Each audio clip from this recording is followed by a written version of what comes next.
Readings of Almighty God's words on the pursuit of the truth.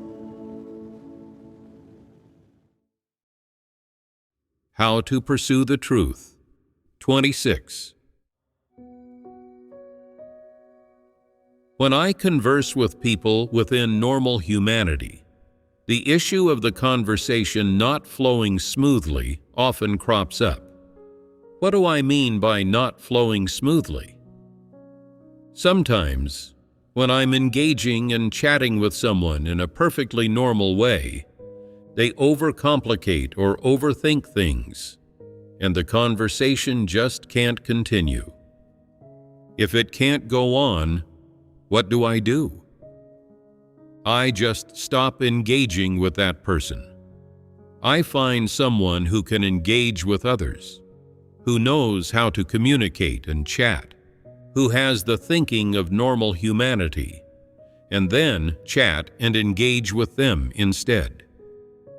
In my contact with you, the most common situation I see is that people feel your identity and status have too great an influence when you talk and communicate with people. You're God incarnate, and we're created beings. If we say something wrong, we are likely to assume equal status and offend God's disposition. Plus, as God incarnate, your work is to save humanity, and you represent God Himself. So your responsibility or the work you undertake can only be expressing truth to address the issue of corrupt humanity's salvation. You should only talk about work or topics that stem from divinity. You can't talk about normal human life, matters of food, clothing, shelter, and transportation, or talk about how such and such a person is. If you do talk about how they are, you are judging them or have ulterior motives. Because people hold these notions, they classify God incarnate as a non-human being. So, when I'm engaging with people who lack normal thinking and normal humanity, and I talk a bit about everyday matters or daily necessities, some put up a mental barrier, thinking, "What's the point of talking about this? It's not spiritual." Also, do you have ulterior motives for bringing this up? If I discuss an individual's situation, some wonder, is this judging or scheming against people behind their back? Do you have something in store for them? Are you going to promote them or eliminate them? Are you going to keep using them or dismiss them? If I talk about someone's issues, some think, do you dislike or feel repelled by that person? Did they do something to hurt you? Did they say or do something to offend you? Especially when discussing sensitive topics involving leaders and workers, some are even more afraid to engage, saying, "You're talking about these for work, but we won't discuss them with you. These are sensitive topics. Once we say something inaccurate, you will expose and prune us, and you will see the revelation of our corruptions and be left with a bad impression of us, which would be inappropriate." There are also times when I bring up certain topics, like asking, "Who in your family believes in God?" This topic is a sensitive one in mainland China. In the mainland, however, this is not considered sensitive to ask certain individuals who you've dealt with for a relatively long time and are quite familiar with. Overseas, even less so. But if I ask this, some people don't even dare to answer.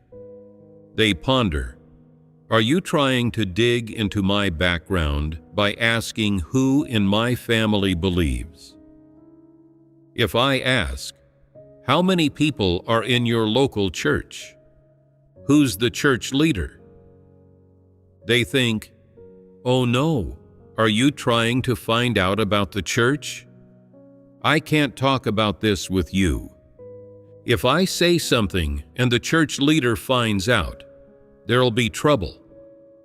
See, they're guarded even when talking about church matters, and they're afraid to say anything. Many people do not dare to discuss topics relating to church leaders and church work, or to say what's on their minds freely. One of the main reasons for this is fear of exposing the church's situation and offending the leaders and workers, and at the same time, fear of unintentionally revealing their own thoughts and views and being pruned or exposed. This is something they don't want to see happen. So, when I'm engaging with many people, even ordinary communication can't flow smoothly. When I'm engaging with and handling things with non-believers whose minds and backgrounds are complicated, once I've finished handling things, I leave quickly. I can't form deep relationships or get too close. But when I'm engaging with brothers and sisters, I find most people are like that too. I can't get too close or build deep relationships. It's not that I consider myself superior and am unwilling to engage with most people. Rather, when I try to approach them or make contact with them, they subconsciously shy away or avoid me. Why do you avoid me? If you say something wrong, I won't condemn you or make a big deal out of it. If you're a leader or worker, we can fellowship the truth and chat about any aspect you don't understand. If you're an ordinary brother or sister and you really do say something wrong or have some erroneous thoughts and views, then it depends on whether I'm willing to talk to you about it. If I see that your caliber is poor and that you lack comprehension ability and you can't see through anything, then I don't want to chat with you. And even if we did chat, it wouldn't yield any results. However, if your caliber is good, you have comprehension ability, and you can see through some things, then chatting with you can yield results, and it won't be a waste of breath. No matter who I chat with casually or what problems I discover, in my heart, I will firstly not condemn them. Secondly, I will not curse them. And thirdly, I will not determine their outcomes. Acting that way would be baseless, and I do not do foolish things. In terms of normal humanity, sometimes when I run into someone familiar, I just want to talk a bit and chat. If you're willing, I'll talk with you. If not, I won't force you. Some people are afraid to chat with me. No matter what I say, they're guarded against me and do not express their views, fearing they'll say something wrong and give me something to hold against them.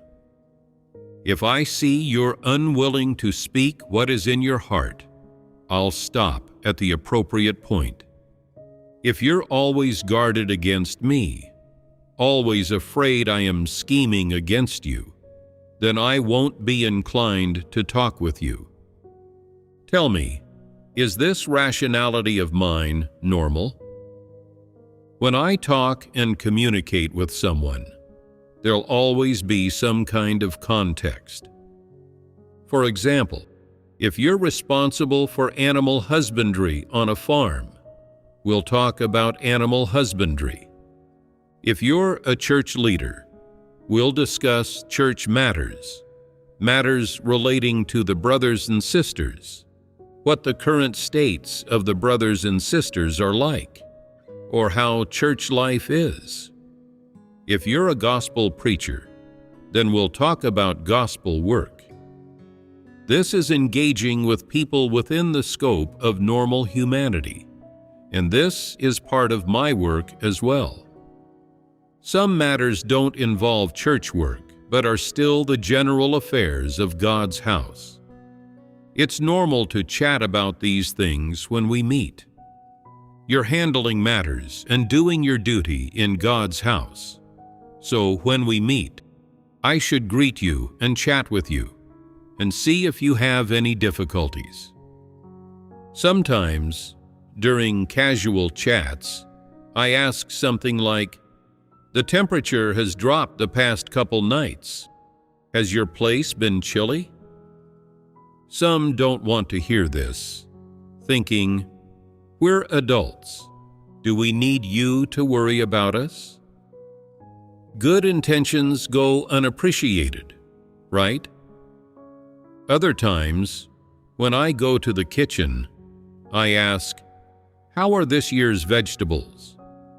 Are there enough to eat? What vegetables or foods do you like?" These are very normal things, aren't they? But people's hearts are too complicated, and in some cases, there isn't a smooth flow even when I engage and communicate with them in a normal manner. Why is this? This happens because people are always afraid of exposing their issues and their true situations. And what are others afraid of? They fear that if I reveal my true situation, you'll expose me in your sermons at gatherings, using me as a target. Why can't you be a target? When I fellowship on the truth concerning your problems, that resolves them. Isn't this something extra that you have gained? Isn't this your good fortune? This is a good thing. It proves I take you seriously and have some regard for you. Is this correct? If I took no notice of you and you weren't in my heart, and if I discovered any problems with you but paid them no heed and did not give you guidance and fellowship, then could you understand the truth and solve your problems? Would you be happy with that?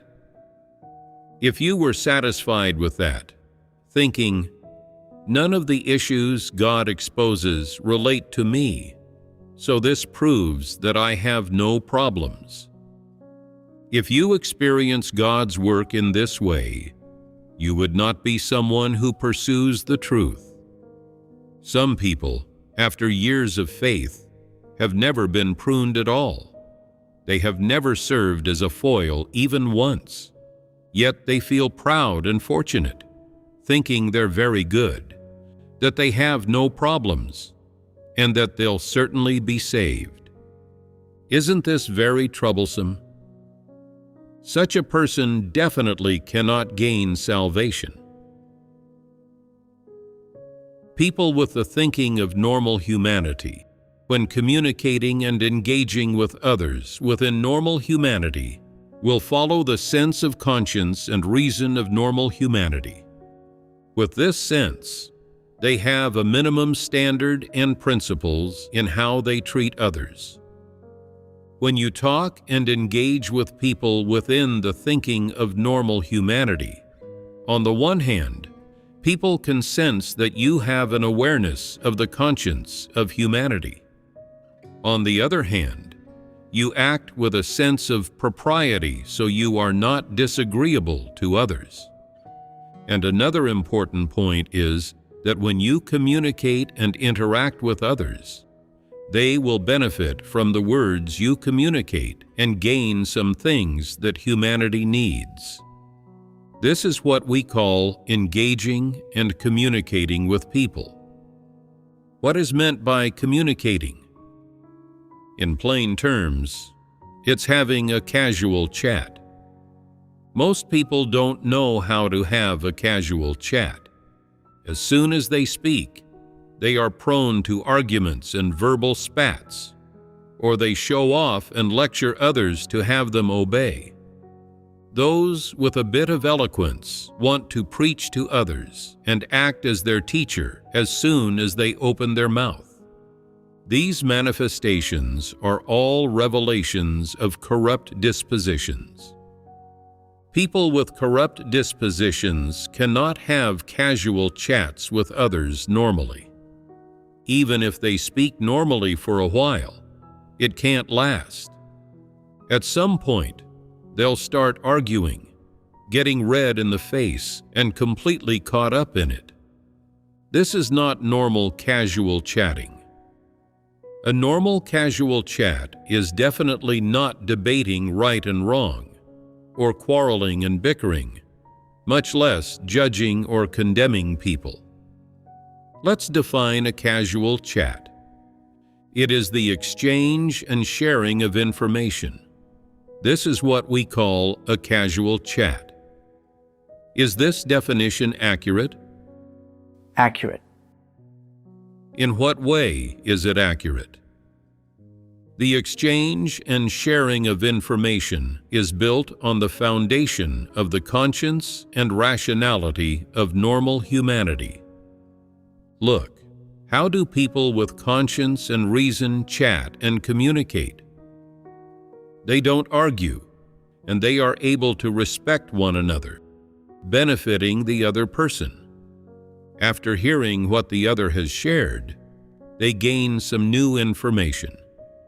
Then, they in turn tell the other person some information that they know, so that the other person also benefits and, within their humanity, gains experience, insight, and knowledge. Sharing information they know with the other person based on the principles of respecting that person and getting along harmoniously on an equal footing, and then receiving information shared with them by the other person. Isn't this mutual help? This is built on the foundation of equality, mutual assistance, harmony, and fairness. This is what is meant by communication and casual chatting. Tell me, is my definition accurate? Practicing chatting and communication based on this principle is correct. If communications and chats are full of scheming, arguments, struggles, plots, tricks, traps, and tests, and if what is revealed is all corrupt dispositions, if it is all mutual suppression, with each person showing off, competing with one another, vying to see who speaks more loftily or says more, then this is not normal communication. It's not communication within the scope of the conscience and rationality of normal humanity. This communication is not an exchange and sharing of information, but rather overt and covert struggles and verbal spats. Isn't that so? To achieve communication with others without scheming, you must learn to communicate within the scope of the conscience and rationality of normal humanity. The purpose of communication is to help others and also to receive help and benefits from them. This is normal communication, and in this way, you can achieve communication without scheming. Look at the communication and chatting of non-believers. Can it achieve the effect of normal communication? When corrupt people communicate and chat, are the content, motives, and tone of their communication normal? Their communication is simply like cocks fighting or dogs fighting. Can their communication proceed smoothly? They can't even manage not to scheme against others or argue with them. Communication requires a heart of love, a desire to help each other, and a willingness to learn from one another's strengths to offset weaknesses to flow smoothly. When I communicate and chat with you, it's not enough for me alone not to scheme. You also have to practice according to this principle, not scheming and not being suspicious. If I don't scheme, but you're constantly scheming, and not only scheming yourselves, but also suspecting that I'm scheming, then our communication can't flow smoothly, nor can we achieve true beneficial interaction or get along in harmony. Some people, when they see me coming, quickly find a place to hide. If they really can't avoid me, they reluctantly greet me, but in their hearts, they don't want to meet me, thinking, "What a pain. You're here to find out about our actual situation again. After doing so, you'll fellowship truth principles again and embarrass us. What should we do?" If you're unwilling to meet or engage with me, and you feel exhausted inside while you are engaging with me, and you always feel I'm trying to scheme against you, then you can avoid me when you see me approaching. If you feel that when you engage with me, I don't scheme, and what it brings you is ease, joy, freedom, and relaxation, then let's meet, chat, and catch up on how things have been recently. If you ask me, "How have you been lately?" I will answer honestly. If I ask you, "How have things been recently?" Have you made any life progress? Have you made any gains from doing your duty? And you can also answer honestly, "That's very good." Every meeting can proceed in an agreeable atmosphere. If it's not right for people to always hide from me when they see me, is it right to always engage in insincere flattery, to intentionally curry favor with me? No. Why is it not right? Liking to curry favor amounts to falseness and deceit. It's better for us to speak more authentically, and we just need to treat God with a normal mentality. For one thing, we should be candid with Him. For another, we shouldn't curry favor, deliberately try to ingratiate ourselves with God, or deliberately try to cozy up to Him. With me, there is only one requirement. When I see you, don't hide from me. And when I'm not looking for you, don't pester me. Do what you should be doing and make everything normal. I won't affect your performance of your duty, and you shouldn't affect me. Both hiding from me and pestering me are not principles people should follow when being in contact with me and engaging with me. So, what is the principle? It is to communicate within the scope of the conscience and reason of normal humanity, and to be able to converse candidly and speak the plain truth. Whatever I ask, you should answer truthfully. Why can people not manage to speak the plain truth? For example, suppose that I ask you, "How many people did you gain in preaching the gospel this month?" And you don't want to answer. If I see that you are uncomfortable, I won't press further. I don't want to put people in a difficult situation, and I never force anyone to speak. Some people, no matter what others ask them, always ponder, what do they mean by asking this? They don't want to answer directly, very afraid of answering incorrectly and causing themselves problems. If you're always speculating and scheming like this, then we can't communicate.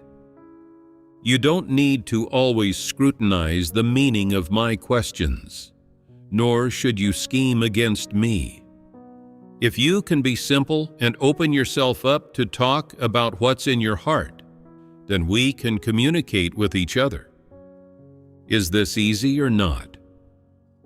It's easy to say, but it might be a bit difficult to actually do. It's not as easy as it sounds. For example, it could be that I once asked you a question, and you didn't tell the truth at the time. You lied. That contact and communication failed. Having failed, what should you do? Strive to be brave enough to admit it next time we meet. I lied last time. From now on, I'll speak the plain truth.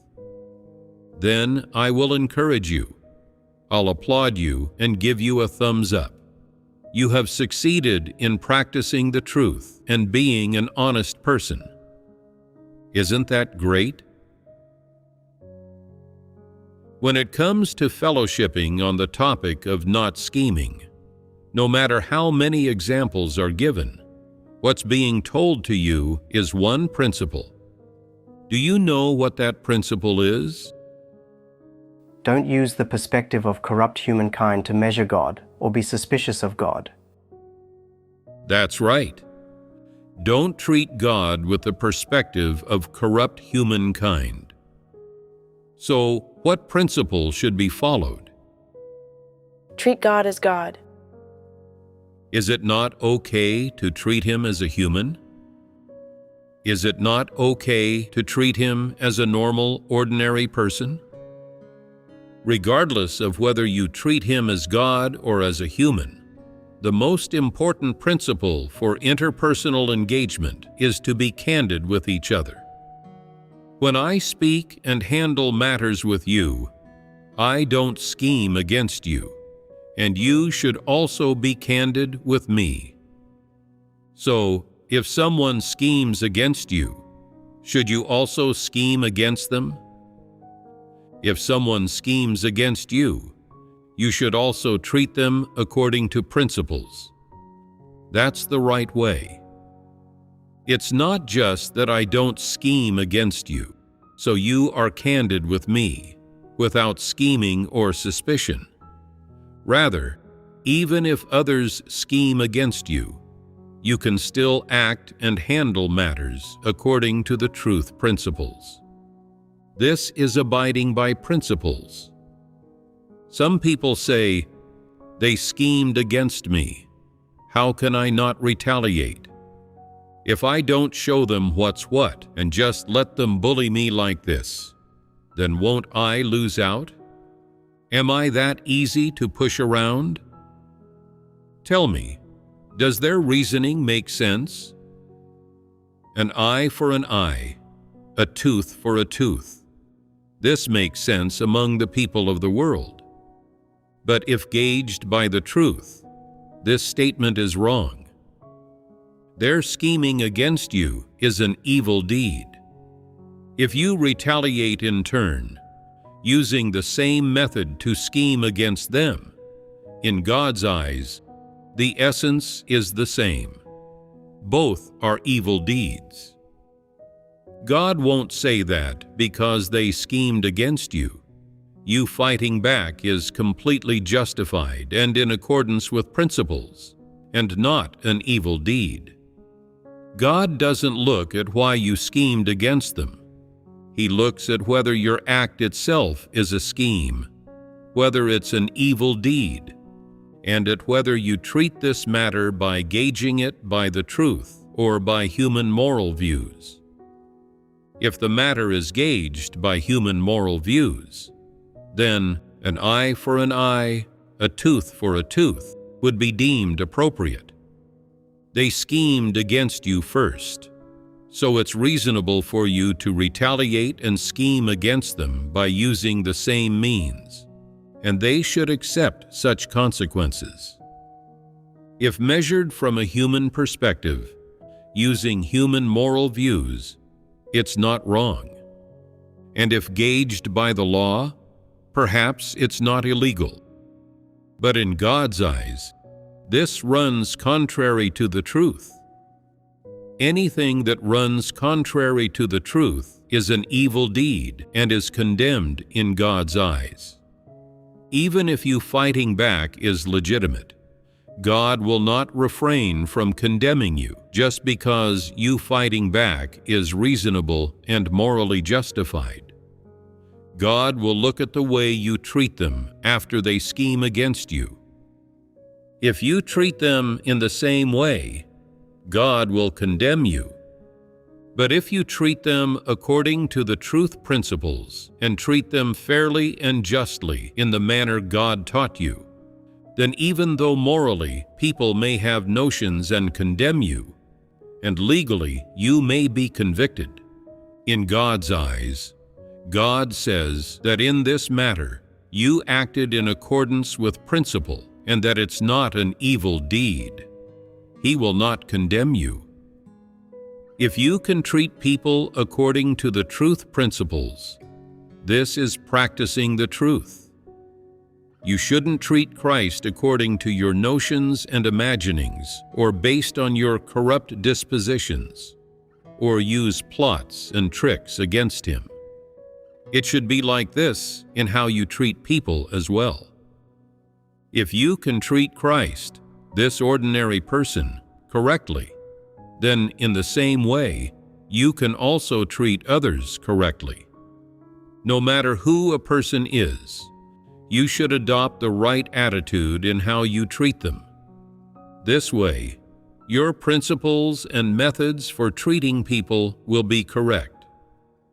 If you make an error in your attitude toward people or your thoughts and viewpoints regarding how to treat them, you will promptly reflect on yourself according to God's words and correct your thoughts and viewpoints, while at the same time constantly regulating your behavior, and gradually your thoughts and viewpoints regarding how to treat people and your principles for conducting yourself and acting will increasingly conform to the truth.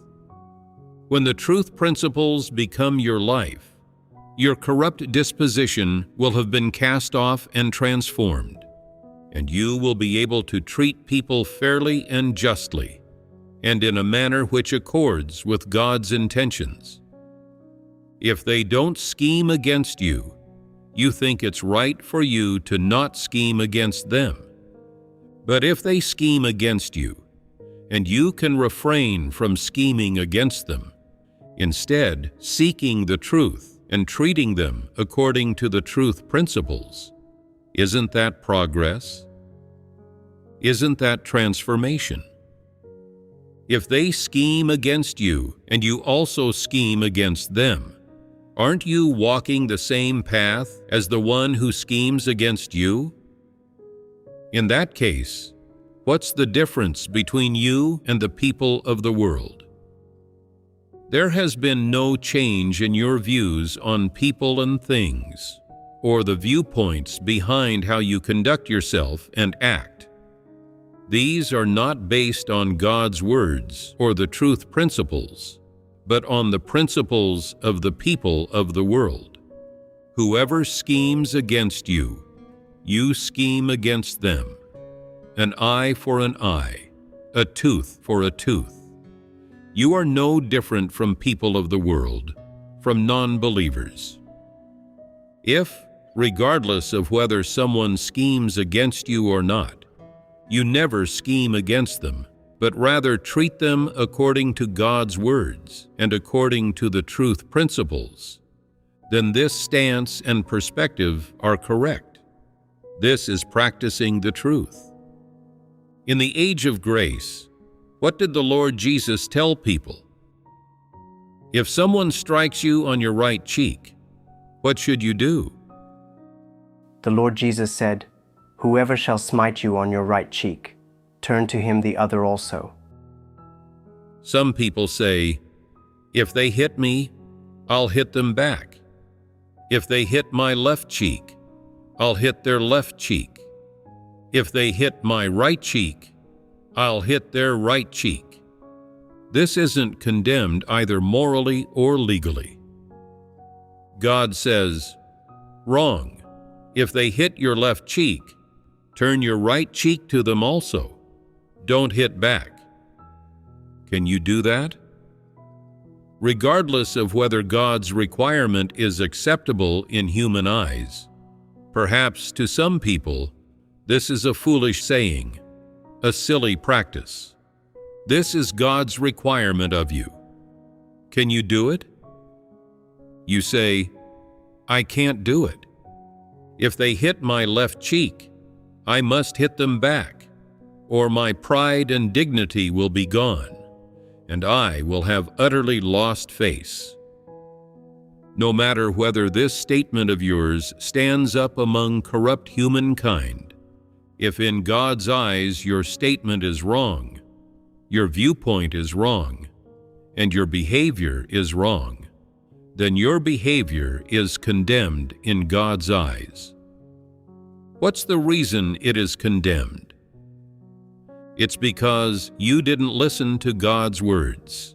You didn't follow God's way. God told you that if someone strikes your left cheek, you should turn your right cheek to them also. Did you do that? God just asks you, did you listen to God's words? Did you practice according to what God instructed you? If you didn't practice like this, then you didn't follow God's way, and you are a person who rebels against God. You are not a person who practices the truth, and not a person who views things and conducts themselves according to God's words. In that case, God doesn't like you. You are not a person who God accepts, and in God's eyes, that slap you returned is an evil deed. Perhaps you will always think it's completely justified, that it's a necessary means to protect your dignity and rights. But in God's eyes, that slap means that you have not followed God's way, nor do you want to, that you do not listen to God's words, and that in your eyes, God's words are just doctrine, empty words. You only preach God's words, but never practice them. God will characterize you as a person who doesn't follow God's way. So, can you then still gain God's acceptance? If you don't follow God's way, God's words can never become your life. However much you argue your own reasoning, with God, He won't listen. God won't say, "Someone hit your left cheek without reason, and you are quite pitiable. To protect your dignity, you can hit back. After hitting back, you can pray and confess your sin, and God will forgive you and not condemn you." God didn't say that. God said, if someone strikes your left cheek, you turn your right cheek to them also. If you can do that, you are a person who follows God's way.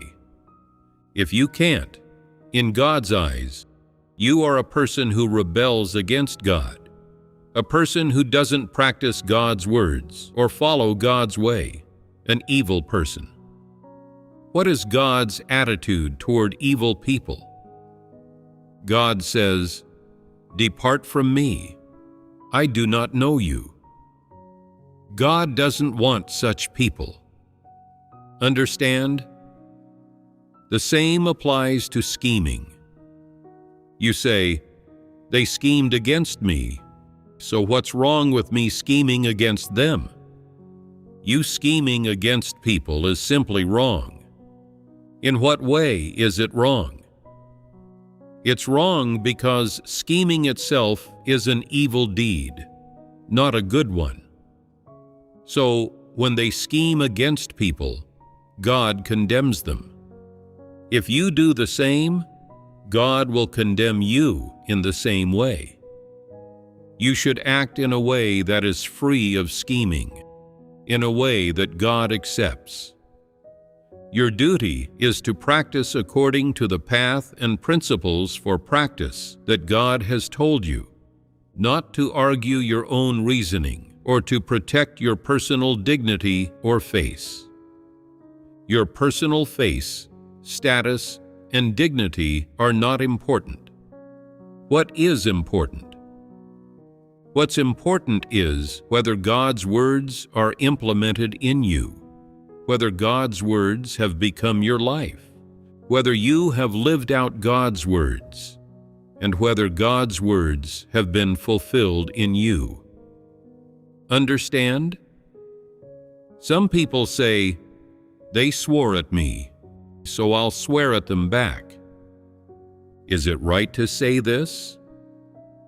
Others say, "They're always petty toward me, so why can't I be petty toward them? If I don't, won't I look silly?" Is it important how others see you? People always fuss over face, always afraid others will see them as silly and stupid. Actually, how others see you doesn't matter. What matters? When they see you as silly, as stupid, when they mock you, how do you react? Do you react with impetuousness, with human methods and means, or according to the principles God has told you?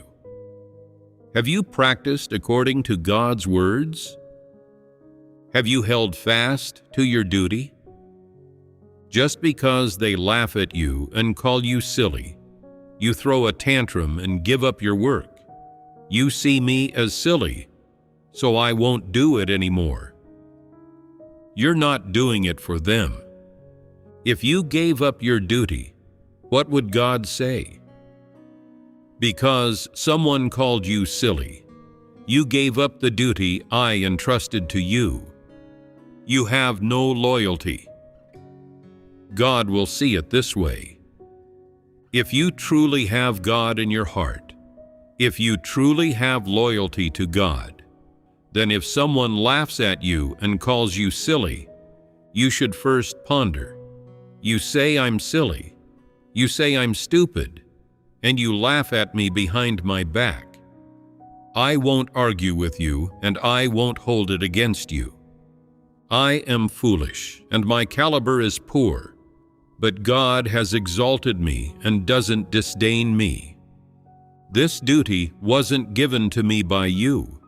It was given to me by God. It's God's commission for me. It doesn't matter if you think highly of me or not. I'm not doing my duty for you to see. Doing my duty is my calling. I must do my duty well and must be loyal to God. I must cherish this duty and live up to God's exaltation and trust in me. I must be devoted to my duty. I can't abandon my duty and let God down because you called me silly. That would make me truly silly. Isn't thinking this way in accordance with principles? Isn't this letting go of impetuousness? This is not reacting with impetuousness. When you can act this way, you will truly have changed and have stature. You will not be constrained by people, events, or things. No matter the circumstances, you will keep God's words and the truth principles firmly in mind, and not treat any matter with impetuousness, emotions or moods, or personal preferences, desires, or ambitions.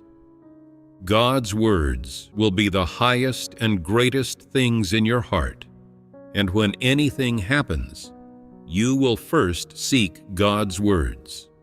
God's words say this, so I'll hold fast to them.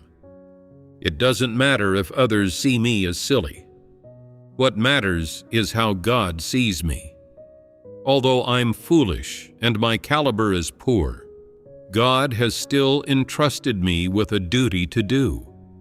What a great exaltation from God I've enjoyed. This is a blessing.